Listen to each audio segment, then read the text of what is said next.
left to be checked, no last-minute changes to make, and the men, arranged on their benches, were ready to row and go.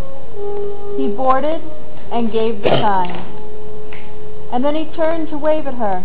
She waved at him, while the ribbon of black water widened between the ship and shore. She gazed at him until he was no longer distinguishable, but still she could see the ship. And she narrowed her eyes to the horizon and watched it as it receded to a smaller and smaller object. And then the whole hull was gone, and only the sails remained, and then they too disappeared. She gazed still at the empty and desolate blue, and then went to her empty bedroom to lie on the huge and vacant bed and give herself over to weeping. The vessel cleared the harbor and caught the freshening wind, which set the wind singing. Okay, we missed the line about hoisting the sails. Nope, it's coming. Oh, it's coming? Yep. And slapping against the spars. Our ordered the rowers to shift their oars, and the sails set the yards and make sail. Our ship ran before the wind. We made satisfactory progress all that day, and had reached a point of no return, with as much blue water astern as remained ahead. But as the sun was sinking in the west, the water everywhere blue until now began to be flecked with white-capped waves sailors disliked. The weather was worse with every moment, for the winds were on the loose. Reef the sails, fill the water, carry the spars!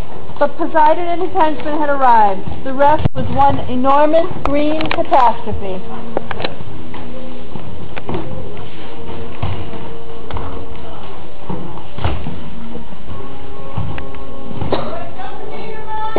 He thinks in their eyes abstract away that the waves and lions crazy punches wound, or that the ship is a besieged town attacked by a horde of madmen. One would think that the heavens were crazy lust to join the turbulent sea, which return to bizarre passion.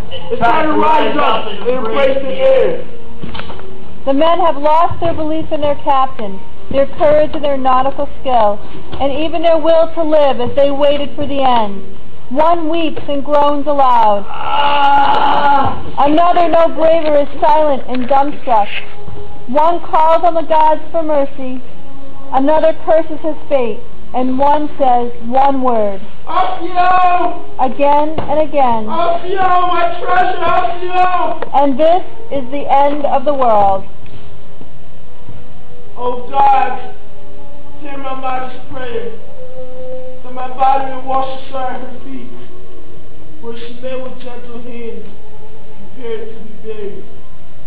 Nothing left but the slow parade led by Hermes to the underworld.